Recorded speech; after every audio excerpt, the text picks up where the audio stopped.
കൂട്ടുകാരെ, ഞാൻ വീണ്ടും ഒരു കഥയായിട്ട് വന്നട്ടോ. ഇന്നത്തെ കഥ എന്താണെന്നറിയോ? ദൈവം നമുക്ക് ഒരു പ്രത്യേകമായിട്ടുള്ള കഴിവ് തന്നിട്ടുണ്ട്. അത് എന്താണെന്നറിയണ ഒരു കഥയായിട്ടൊന്ന്. ഒരു സ്ഥലത്ത് ഒരു വ്യാപാരി ഉണ്ടായിരുന്നു, അതായത് ഒരു കച്ചവടം നടത്തുന്ന ആൾ. ആൾക്ക് ഒരു ദിവസം ദൂരെ ഒരു സ്ഥലത്തേക്ക് യാത്ര കൊണ്ടുവന്നു. യാത്ര പോകുന്ന സമയത്ത് തൻ്റെ ദാസന്മാരെ എടുത്തു വിളിച്ച് 3 പേരെ, നിങ്ങൾ ഇങ്ങോട്ട് വന്നേ, ഞാനുണ്ടല്ലോ ഒരു സ്ഥലത്തേക്ക് കുറച്ച് ദിവസത്തേക്ക് അങ്ങോട്ട് പോവുക. അപ്പം നിങ്ങൾ ഈ കാര്യങ്ങളൊക്കെ എന്ത് ചെയ്യണം, നോക്കി നടത്തണം. നിങ്ങൾ വിശ്വസ്തരായിട്ടിരുന്ന ഞാൻ അതിനുള്ള പ്രതിഫലമൊക്കെ തരാം കേട്ടോ. അപ്പോൾ 3 ദാസന്മാർക്കും അതൊക്കെ കേട്ടപ്പോൾ എന്താ ഭയങ്കര സന്തോഷമായിട്ടോ. അങ്ങനെ ഈ വ്യാപാരി ഇവർക്ക് എന്ത് ചെയ്തു, ഒരു ചെറിയ ചെറിയ ഗിഫ്റ്റ് കൊടുത്തു. ആദ്യത്തെ ദാസിനെ വിളിച്ചിട്ട് 5 താലന്ത് കൊടുത്തു. രണ്ടാമത്തെ ദാസിനെ വിളിച്ചിട്ട് 2 താലന്ത് കൊടുത്തു. ഒരാളെയും കൂടെയും വിളിച്ചിട്ട് 1 താലന്ത് കൊടുത്തു. എന്നിട്ട് പറഞ്ഞു, ഞാൻ പോയിട്ട് വരാമെന്ന് പറഞ്ഞിട്ട് ആരെ പോയി, ഏതാ യജമാനൻ അങ്ങോട്ട് പോയി. അപ്പം ഇവരെന്ത് ചെയ്തു, ഈ പൈസ കയ്യിൽ പിടിച്ചിട്ട് ആദ്യത്തെ 5 താലന്ത് കിട്ടിയ ആളുണ്ടല്ലോ പോയി വേഗം ഒരു കട തുടങ്ങിയെന്ന് വിചാരിച്ചു. വ്യാപാരം ചെയ്തു എന്നാണ് പറഞ്ഞിരിക്കുന്നത്. അപ്പോൾ കട തുടങ്ങിയിട്ട് അതിന് എന്ത് ചെയ്തു, എക്സ്ട്രാ വരുമാനങ്ങൾ ഉണ്ടാക്കാൻ തുടങ്ങിട്ടോ. രണ്ടാമത്തെ ആളും അതുപോലെ പോയിട്ട് 2 താലന്ത് ഉപയോഗിച്ചിട്ട് എന്ത് ചെയ്തു, ഇതുപോലെ വരുമാനം ഉണ്ടാക്കാൻ തുടങ്ങി. പക്ഷേ ഉണ്ടല്ലോ, മൂന്നാമത്തെ ഒരു താലന്ത് കൊടുത്തില്ലേ, 1 താലന്ത് കൊടുത്തത് അവൻ എന്താണെന്നറിയോ, മടിയനായിരുന്നു. ചിലപ്പോൾ നമ്മളൊക്കെ മടി പിടിച്ചിരിക്കാറില്ലേ, അതുപോലെ അവൻ പോയിട്ട് വേഗം മണ്ണിലൊരു കുഴിയൊക്കെ കുഴിച്ചിട്ട് ഈ താലന്ത് എന്ത് ചെയ്തു, അതിന് കൊണ്ടുപോയി കുഴിച്ചിട്ടു. അത് കഴിഞ്ഞിട്ട് കുറച്ച് ദിവസം കഴിഞ്ഞപ്പോൾ എന്താ, ഈ യജമാനൻ മടങ്ങി വന്നു. എല്ലാം 3 ദാസന്മാരും വേഗം അടുത്തേക്ക് ചെന്നു.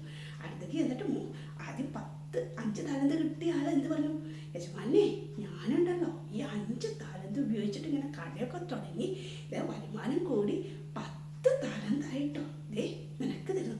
അപ്പോൾ ഈ യജമാന് ഭയങ്കര സന്തോഷമായി, അത്രയും സന്തോഷമായി.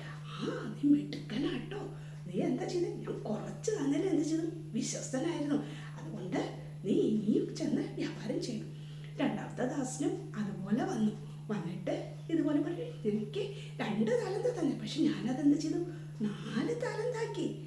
പക്ഷെ ഇത് കഴിഞ്ഞിട്ട് ആര് വന്നു, ഈ മണ്ണിൽ കുഴിച്ചിട്ട ആ താലന്ത് കുഴിച്ചിട്ടില്ലേ ആള് വന്നു. ആള് വന്നിട്ട് ഈ ദാസന്റെ കയ്യിൽ യജമാന്റെ കയ്യിൽ കൊടുത്തിട്ട് പറഞ്ഞു, യജമാനെ നീ ഭയങ്കര മോരട്ടനായ മനുഷ്യനാന്ന് വിചാരിച്ചിട്ട് എന്ത് ചെയ്തു, ഇത് കൊണ്ടോട്ട് കുഴിച്ചിട്ടിട്ട് അതുപോലെ കൊണ്ടുവന്ന് തരുന്നു. അപ്പോൾ യജമാനെ സന്തോഷമായോ, ഇല്ല, ഭയങ്കര ദേഷ്യം വന്നു.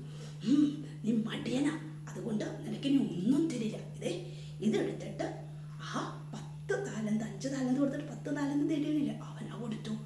അപ്പോൾ ഇവ മിണ്ടാതെ അങ്ങ് പോയി.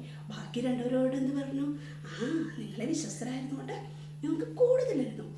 അങ്ങനെയില്ല നമ്മളും, നമുക്ക് ദൈവം പല പല കഴിവുകൾ തന്നിട്ടുണ്ട്. എന്തൊക്കെ കഴിവുകളാണ്, ചിലർക്ക് പാട്ട് പാടാൻ, ചിലർക്ക് പ്രസംഗിക്കാൻ, ചിലർക്ക് ഇതുപോലെ കഥ പറയാൻ, ചിലവർക്ക് കഥകളും കവിതകളും എഴുതാൻ, അങ്ങനെ ഒത്തിരി കഴിവുകളുണ്ട്, ചിത്രം വരയ്ക്കാൻ.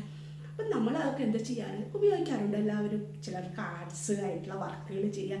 ഇതൊക്കെ ദൈവം എല്ലാവരും സ്പെഷ്യലായിട്ട് ഉണ്ടാക്കി കൊടുക്കുന്നത്. ഒരാൾക്കുള്ള കഴിവായിരിക്കില്ല മറ്റാൾക്ക്, അല്ലേ?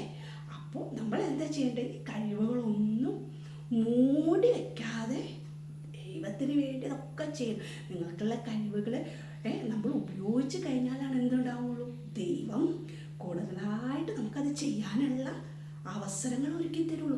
നമ്മളിങ്ങനെ മിണ്ടാതെ വീടിൻ്റെ ഒരു മുക്കിൽ ഇങ്ങനെ ഇരുന്ന് കഴിഞ്ഞാൽ നല്ല ഗുണമുണ്ടാവും ഇല്ല. അപ്പം നിങ്ങൾ എന്ത് ചെയ്യണം, നിങ്ങൾ ഇൻസ്ട്രുമെൻറ്റ്സ് വായിക്കാൻ ഉപയോഗമുള്ളവരുണ്ടാവും, അങ്ങനെയുള്ള കാര്യങ്ങൾ ചെയ്യാനുള്ള അതെല്ലാം നിങ്ങൾ ചെയ്ത് കഴിഞ്ഞാൽ എന്ത് ചെയ്യും, ദൈവം അത് ഉപയോഗിക്കാനും ചെയ്യുവാനുള്ള അവസരങ്ങൾ. അപ്പോൾ നിങ്ങളെല്ലാവരും ഇനി നിങ്ങളുടെ കഴിവുകൾ മൂടി വയ്ക്കാതെ ഉപയോഗിക്കില്ലേ, അങ്ങനെ ഉപയോഗിക്കണം കേട്ടോ.